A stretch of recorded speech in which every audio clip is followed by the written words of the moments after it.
Welcome, everyone, and all of our ISM members and our guests to the Voice of ERP, sponsored by ISM New Jersey and ElevatIQ. I'm Kathy Perna, the Executive Director for ISM New Jersey, and I'm pleased to now introduce and turn our program over to our host, Sam Gupta. Sam is an awesome host. He's been doing the show for us for over a year now, and I want to welcome him back. He is the principal consultant of ElevatIQ, and he's also the host of WBSRocks. At this point, I'm going to turn the program over to Sam, and then he'll introduce our special guest today. Okay, amazing. Thank you so much, Kathy, for letting me host in your community. And again, welcome everybody to this show. And this is Voice of ERP that we used to host every month. Now we are going to host every quarter. So the next show that we are going to have is going to be early March. So stay tuned for details. We are going to announce that very soon. But for today, we have a very, very special guest, Anna McGovern. I'm pretty sure a lot of you already know her. But before I hand over to Anna, I am going to quickly introduce myself. Sam Gupta, principal at ElevatIQ. ElevatIQ is the independent ERP and digital transformation consulting firm.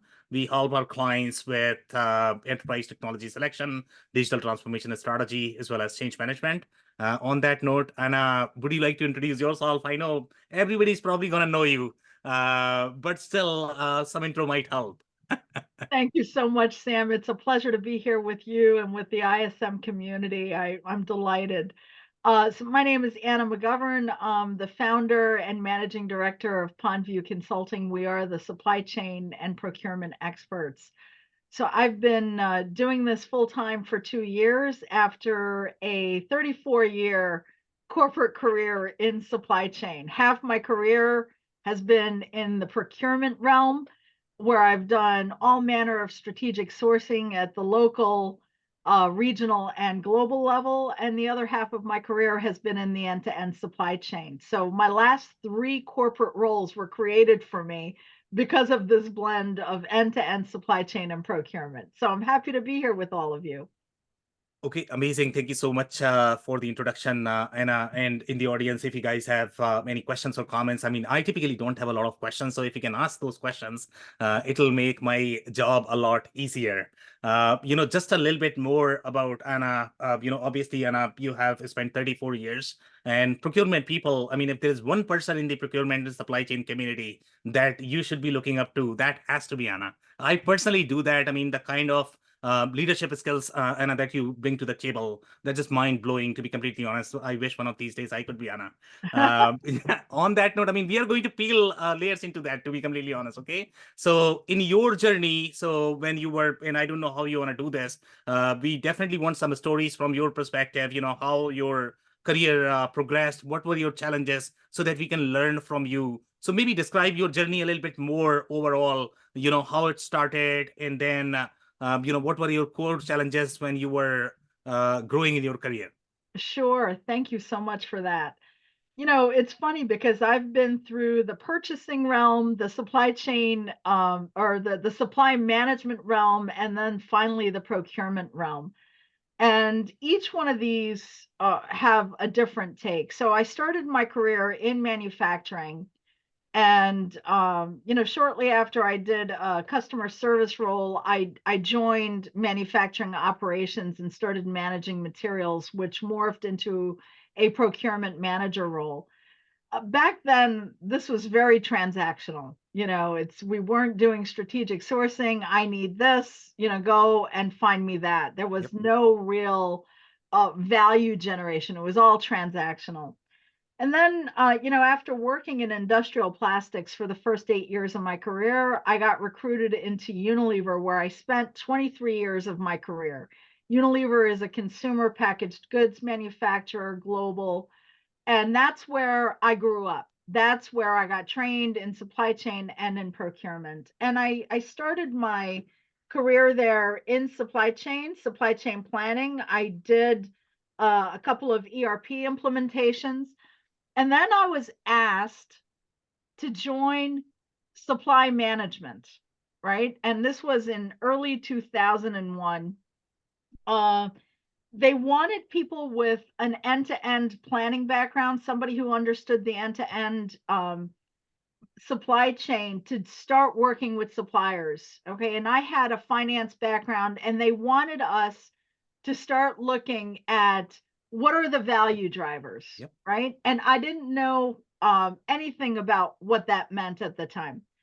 But essentially, it was about creating cost models and understanding and breaking down the procurement process. And at that point in my career, I was buying packaging, rigid components like bottles and jars and injection materials.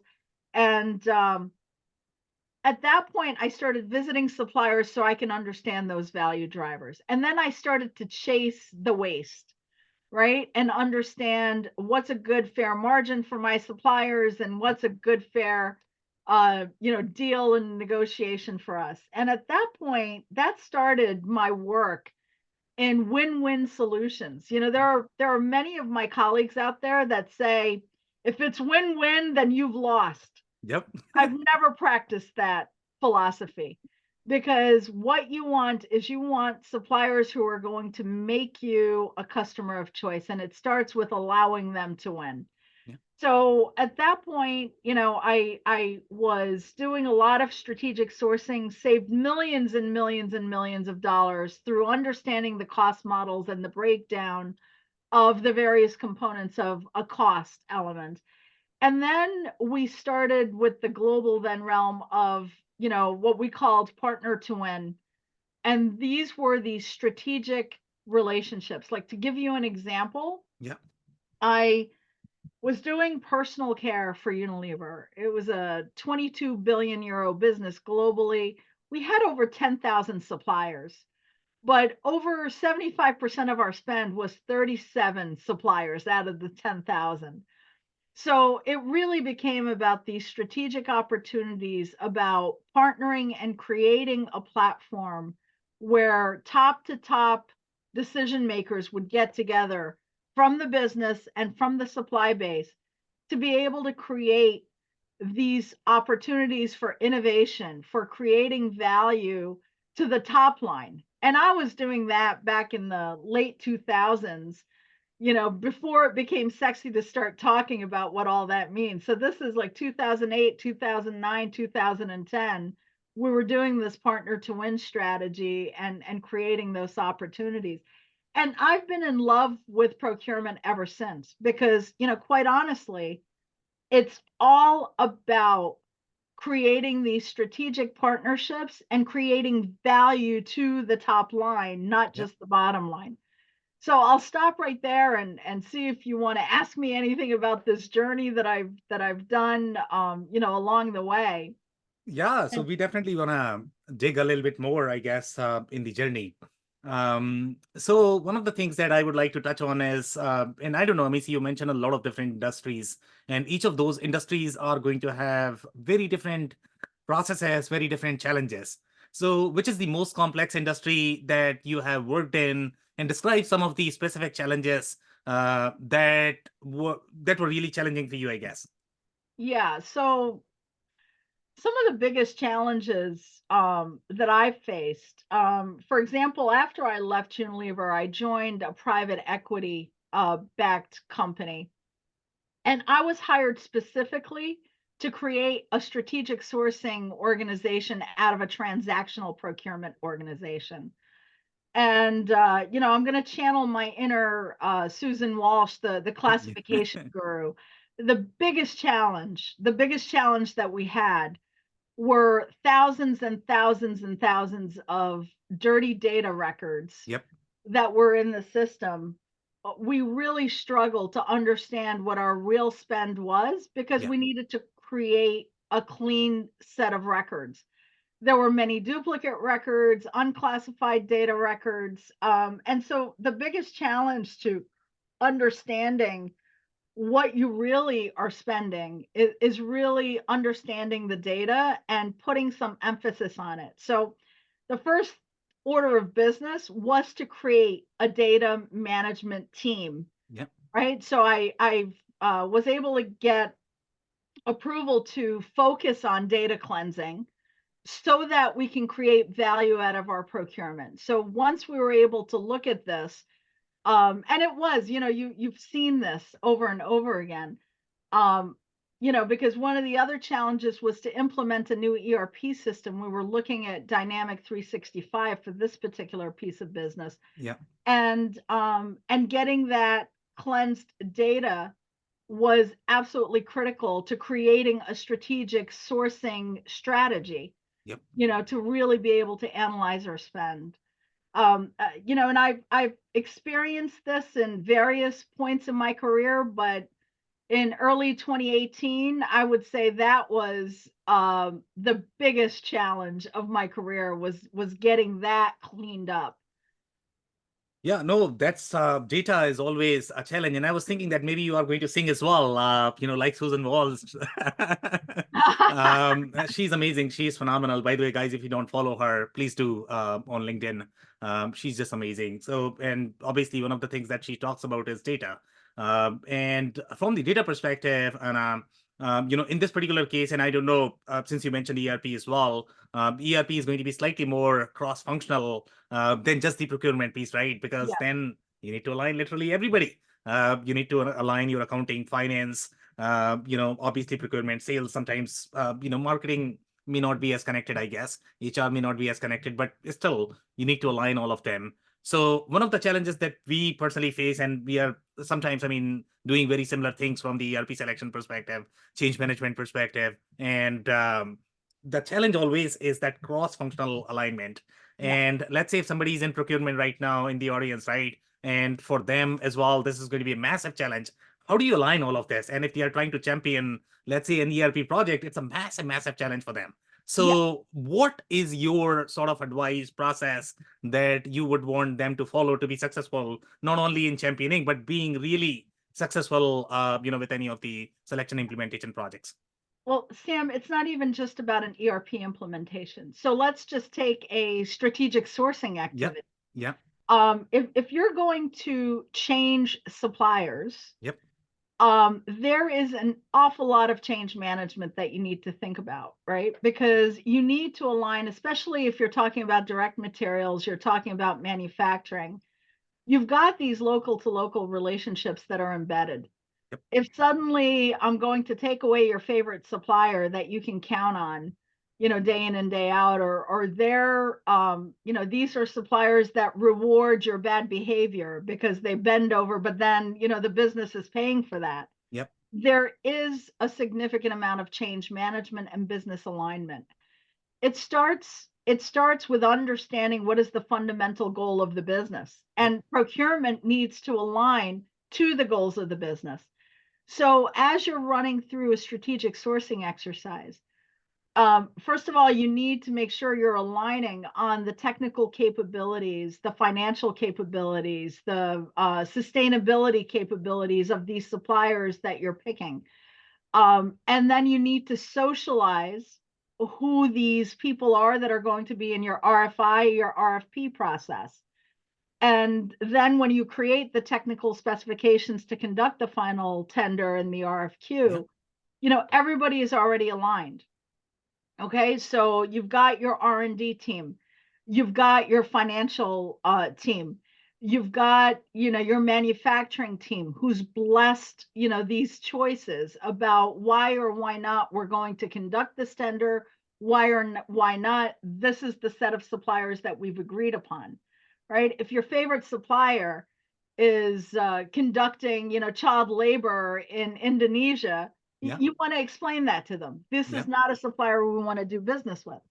So it's extremely important that you take your business partners and your colleagues along the journey with you. So whether we already know the importance of supply change management when you're implementing a digital transformation or implementing a new ERP system, but similarly, if you're talking technical requirements to onboard a new supplier, getting the approvals, getting the technical approvals, getting the specifications, conducting those trials on the line is equally important that you bring along your colleagues and you bring them along each step. You involve them in the discussions upfront. The commercial relationship is always going to be owned by procurement. Yeah. But to make sure that it's a smooth transition when you're going to offboard an old supplier and onboard a new supplier, that's a careful management of risk that needs to involve multiple cross-functional partners. So this skill of being able to influence your business partners is Yeah. fundamental to being a successful procurement professional. Yeah, so that's a very interesting discussion. So we are going to peel, some more layers there with respect to alignment. And, typically, and I personally run this challenge, to be completely honest, in our engagements, okay?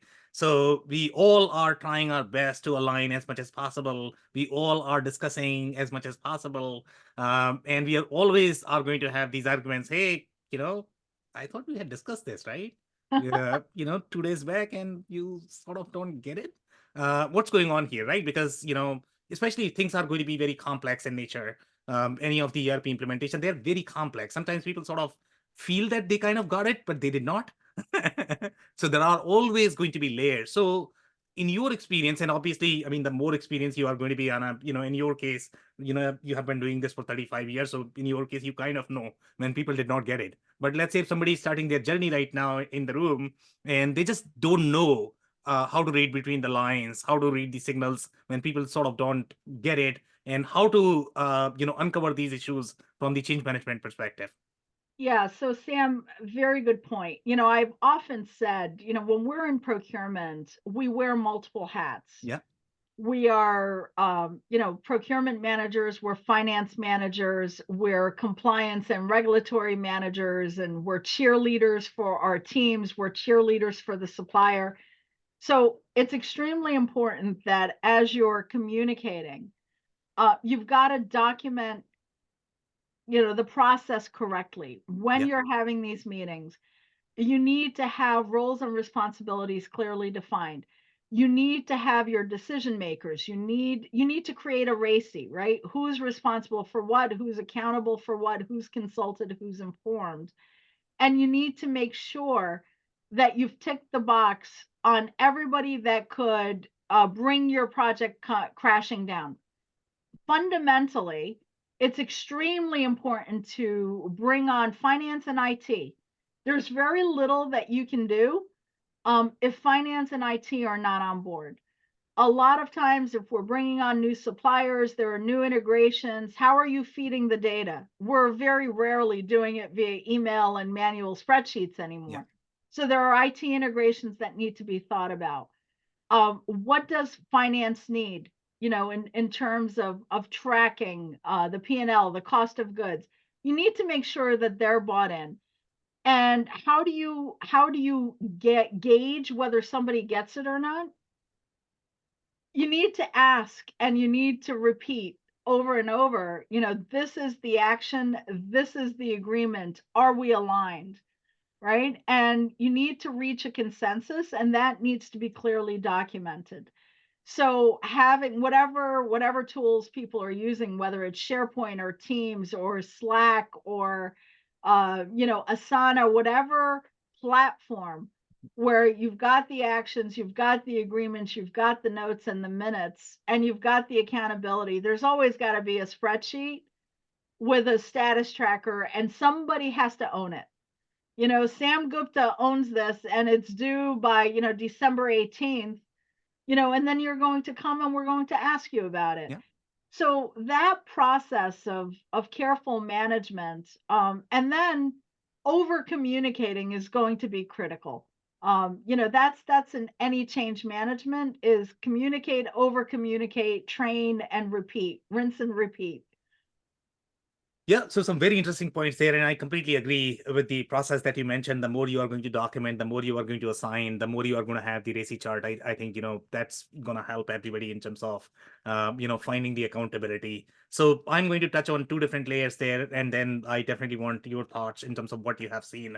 So number one, overall, the consensus building as well as the alignment that you have mentioned with the IT as well as finance, right?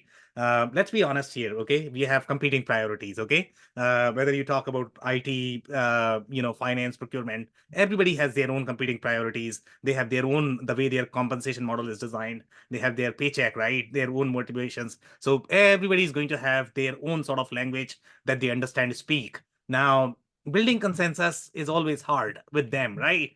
Even if they are going to say that, you know what, I agree or whatever, there are always going to be layers. So even if you have documented everything, there are always going to be challenges in the alignment, because you are going to find surprises, as well as if you take another layer there of budget. Okay, so when you are saying, okay, I need to document this much, I need to have this much process, but your finance is going to say, hey, my budget is this much. Okay,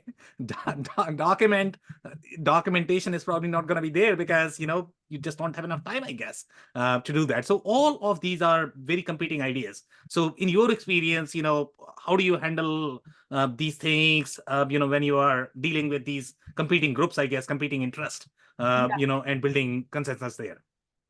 So Sam, in my experience, every single time that you do not have top-down sponsorship, the project is going to fail, guaranteed, because of these competing priorities. So in order for these types of projects, that include change management, in order for them to succeed, you have to have top-down sponsorship and alignment. And it is incumbent upon our leaders to ensure that compliance. Okay, they set the vision, they need to dedicate the resources, and they need to dedicate the budget, right? And if people are not aligned, and there is that competing priority, then the project will be halted. Okay, 99 out of 100 times, I've seen the project halted. And that 1% of the time that it didn't get halted, it went through, and then it was a complete disaster because it went through, the budget was approved, but the change management, the training, the user buy-in was not there. So therefore the project, did not succeed. It failed.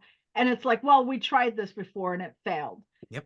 So, it seems common sense, but I've seen in my business, and especially in my consulting and advisory practice, a lot of these mid-market companies that try and do this as an IT-led project, or we want to get a new digital platform, or we want to get a new procurement system.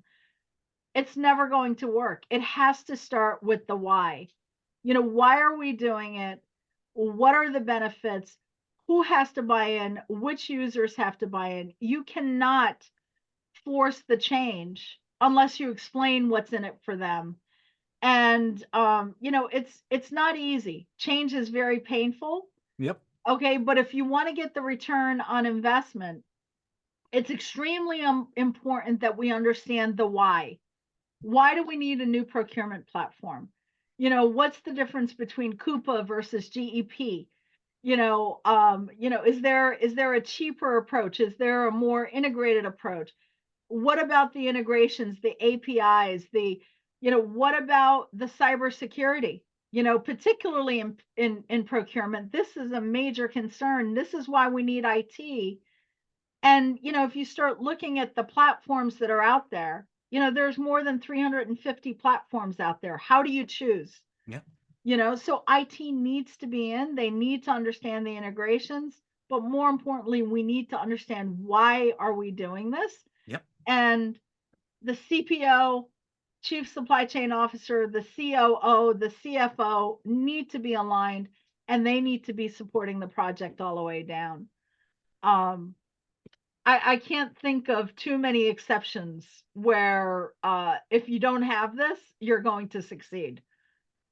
Yeah, no, I completely agree. I think great examples there. And I think Dennis is talking about some of the tools here. So we'll talk about those tools. So here, he's saying that, he uses SharePoint and Teams. Those are definitely great tools. I don't know Are you going to have any recommendations for any tools that you have used in managing the consensus, in doing this across teams? I mean, sometimes tools could be a problem as well.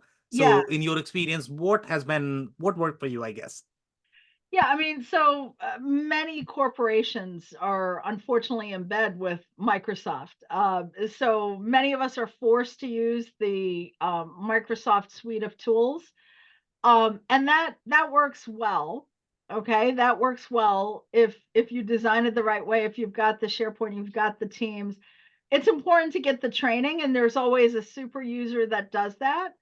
I mean, for me personally, I've used other tools as well. I've used Asana, I've used, Mondays.com, I've used Slack to communicate. The most important thing is that you've got a platform where people are, communicating openly and widely. And then there's security. So if you're sharing files and there's, security involved, you need to make sure that your files are protected. You want to be able to collaborate. I've seen lots of companies use Dropbox, for Yep. business to collaborate. So I use Dropbox for business all the time with my clients and with other teams. So I think the most important thing, it doesn't matter which platform you use. Can you collaborate? Can you have a messaging feature? Can you do, video conferencing in your platform? And more importantly, do you have the security to be able to share files? Okay, but that collaborative approach, that ability to collaborate on a set of files is really extremely important. And that's how you're going to get a lot of the buy-in and a lot of, the team engagement. Yeah, could not agree more. Great points. So now the layer that we are going to touch on is your experience, because you have experience on both sides, right? You have hired vendors for your 35 years, and now you are probably a vendor, as the advisor. So obviously, I'm curious to know, how does it feel like right now? That's number one. And number two, for the procurement people that are hiring a lot of advisors, what is going to be the advice that you are going to have for them when they are when they are hiring any of these advisors? Yeah, that's great. So, what's interesting is there's a very fine line being on the buying side versus the selling side. And I'm not, if I had to sell myself, then I would actually starve. I am here to deliver value, right? So the ideal client and when you're a buyer of services like mine, when I was a buyer, I didn't want to hire consultants. What I wanted to hire were people who were subject matter experts who could be part of my team, right? And they were going to be there and have skin in the game. They weren't going to create pretty, PowerPoint slides, present them, to the C level and say, okay, your bill is $20 million now for this. What you want to look for, first of all, look for the subject matter expertise. Are these people practitioners? The way I've been able to succeed in my private practice, being an entrepreneur and a consultant, an independent consultant, is that people look at me as a practitioner. They respect the fact that I know what I'm talking about because I did it. Okay. It's not like I'm being trained by somebody who's not been there and done that. So make sure you have that expertise. Make sure you've got the value proposition. As a somebody who's going to be creating a lot of value for your team, they need to have your value structure. Is there a right fit? There is such a thing as a right fit supplier and a wrong fit supplier.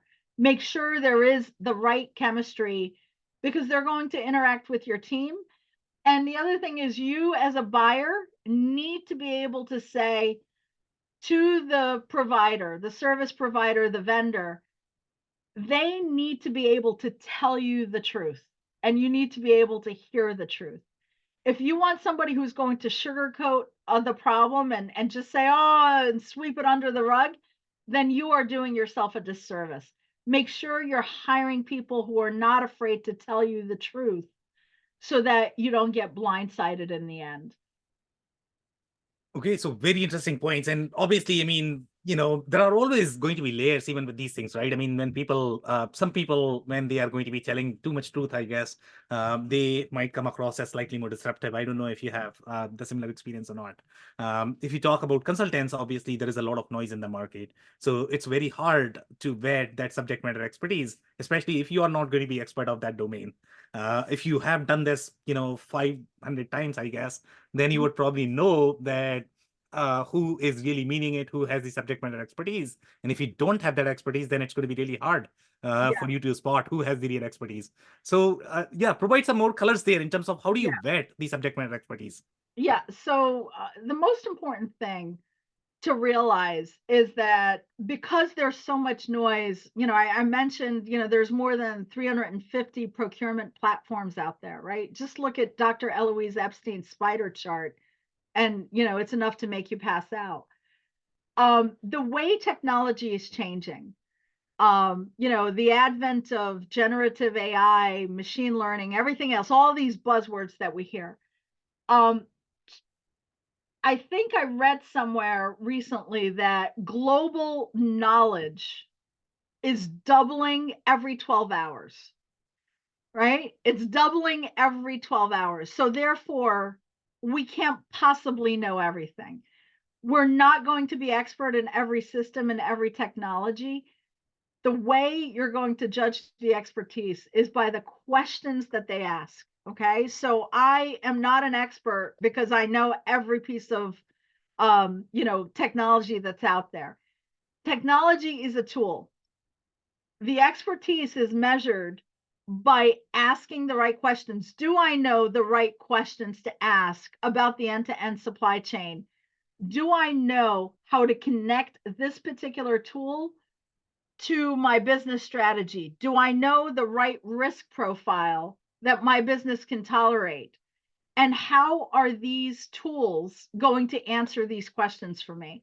So it's about knowing the right questions to ask, and you'll know that by the person listening to your pain points. And so it's sort of like you go to the doctor who's going to take an X-ray, and then they're going to read the X-ray and give you a point of view about that X-ray, right? They are the expert, and at some point you need to be able to state your symptoms. The service provider needs to be able to understand those symptoms, excuse me, and be able to give you a course of action that's going to make you feel better, right? I hope that answers it, but it's in the quality of the questions. Definitely the depth, I guess. I mean, that's what you are trying to get to. And obviously, it requires a lot of expertise just to gauge the depth, I guess. You need to be expert. You need to have done that before. And if you have not done that, then it's going to be really hard. You are probably going to be really at the surface level. And that's the point, I guess, you are trying to make. So let's go back to some of these stories. I don't know which are, some other favorite stories that you may want to share with the audience that they can get some takeaways from. Do you have any favorite stories from your career, either leading the project or whichever, you want to pick on, I guess, Anna? Yeah, I mean, I'll share a technical story. And sometimes in procurement, we need to ask for forgiveness rather than permission. Yep. Right. So I remember I was working the laundry category, and these big jugs of laundry detergents with the spigots. We had a leak that nobody could understand the source of the leak. And anybody who's in everyday consumer products knows how much weight Walmart and Amazon carry. But this was a situation where the company I was working for was going to lose. Basically, Walmart was threatening to remove the product from the shelf because of this leaking situation that just went on. So there were multiple suppliers. Okay, so there were assembly suppliers and there were competing suppliers. I invited competing suppliers to come to a room, and they were not happy with me. I didn't speak to legal or anything like this. I just booked a room in a hotel. a Huh. conference room in a hotel, and I invited all these suppliers. Plus, it was all technical people. And I stood up there and they were not happy with me. And you could just tell the competitors were sitting there like this. And I explained that we had a problem. If we didn't solve the problem together, that we were all going to lose. Okay. So I once I explained that this was not going to be a commercial discussion, no competing information was going to be shared. We were here to brainstorm technical solutions to a problem. And if we don't solve this issue, we were all going to lose this critical piece of business. Because if the manufacturer lost it, then the suppliers were going to lose it. And they all agreed that we would work together to solve it. Within about 6 weeks, we found the root cause of the problem, right? And because everybody was pointing fingers before. Yep. It's this supplier, it's that part, it's that component. Nobody can figure it out. But then, like, the engineers literally looked over, I mean, they spread the blueprints all over the conference room table, and suddenly they were working, shoulder to shoulder. I bought a dinner, everybody was socializing. Everybody was working together, even though they were competing suppliers. And that was probably one of my favorite success stories. And, I've always said most of my success stories have involved suppliers throughout my long career. So that's one example where, you work together to try and bring people together to solve problems. I can share many more stories, but we'll run out of time. Yeah, so I'm gonna have some follow-up question on this story, I guess. I mean, and people could use those details. So I don't know whether you recommend bringing all of the competitors in one room. I don't know if I want to recommend that. That's probably not the smartest idea, I guess. But in this particular case, obviously it worked. So the question that I'm going to have, so in this particular case, obviously the product was there, and these are all different collaborators. So I don't know if these competitors were competing with each other, or they were not supplying the same product, right? They were Or supplying, they were supplying the same product? they were supplying the same product, and these were their technical, these were the technical resources. So here's what I have to say to that. When you're a good procurement manager, you're going to have a risk mitigation profile. You're not going to put all your eggs with one basket, right? So what you're going to do is you're going to have a primary supplier and you're going to have a challenger supplier. Yep. And you're going to manage the volume accordingly. So what I said was, for risk reasons, we're not going to have one supplier supply all the business. So there's always going to be more than one supplier. Yep. If we lose this business, then we're all going to lose this business. So let's solve this problem together, and let's make sure that we have this acknowledgement. Everybody knows that, the suppliers know they're not going to be the sole supplier. The best that they can do is figure out how they can get more share. And, over time, you have those conversations. How am I going to get more share Yep. of the business? So as procurement managers, you're managing a portfolio, right? And you're dialing up and you're dialing down, you're adding new projects, you're taking away projects, and you're balancing that risk profile and you're balancing the share of volume. So it's always better to be upfront, okay, and not play games. Yep. Right? So if you're upfront and everybody knows where they stand, I think you're going to get a lot more resolution, Yeah. and a lot more solution-based problem solving when we do it this way.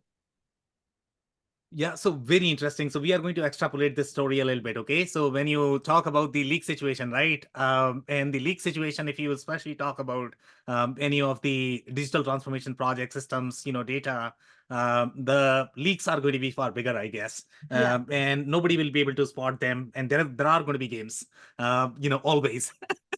So I don't know, what strategy are you going to take in that? Would you recommend a similar strategy that, okay, bring everybody in the same room, let them fight with each other and figure out, okay, what's going on? And can you relate with the leak situation, I guess, with the systems and data as well? Yeah, I mean, for the most part, I mean, in this particular example, there were competing suppliers of one of the key components, but in general, it's usually a multiplayer scenario, right? Whenever you've got multiple components, whether it's machinery or you're doing automotive or you're doing aerospace, there's always multiple suppliers to putting together an assembly, right? And for the most part, you could have a meeting of the minds, where you have the complementary suppliers trying to solve an issue. So you've got the base components, you've got the assembly, supplier, you've got the colorant supplier, you've got the resin supplier, whatever may be, because there are multiple factors. And the idea is you're bringing people together to be able to discuss different options that somebody may not have. So in this particular case, the sum of all these experts is going to be greater than the whole, or rather the parts, the individual parts. So this collective brain trust is going to help prevent problems, right? Especially during an innovation program. If you come and you say, you got to watch out for this, or this is a watch out. Oh, you didn't consider this. What about the manufacturability of that? This is how you do things right the first time. Yep. Okay. Now, this particular example that I shared, we did bring two competing suppliers in the same room to try and solve a problem. We solved it. Now, did I get lucky?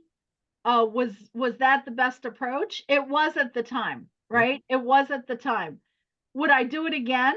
I probably would make it the exception rather than the rule. But yes, I would. If I thought it was going to solve an issue, I would bring competing suppliers together, because you have to define the rules of engagement. Yep. We're not going to be discussing competitive information. We're not going to be discussing intellectual property.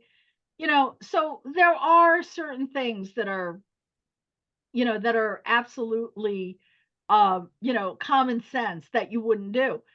But essentially, multi-party solution providers coming together are going to deliver innovation a lot faster than by doing it just one customer or one vendor or one supplier at a time. Yeah, could not agree more. And time flies, I guess, when I'm talking to you, Anna. So, right now we just have 2 minutes, so we can take some closing advice, as well as if you want to mention how people can reach out to you if they have any follow-up questions. Sure. Sure. So you can always reach out to me on LinkedIn. I think Kathy put our profiles in the chat. So always reach out to me on LinkedIn or through my website, www.pondviewconsulting.com. Happy to discuss any career advice you may need or the procurement journey in any way. Amazing. Thank you so much once again, Anna, for your time. It's always a powerful discussion with you. And again, guys, we are going to have a next session in early March. So look for that announcement. Most likely Kathy is going to announce that. So once again, thank you so much. Kathy, over to you. Oh, thank you both. That was a great discussion. And thank you so much, Anna, for joining us today. And thank you, as always, Sam, for being our host. And as Sam said, we'll be doing the show again, probably in early March. We're just coming up with a date. And then as soon as we have our guest aligned, we will actually get that out to everybody.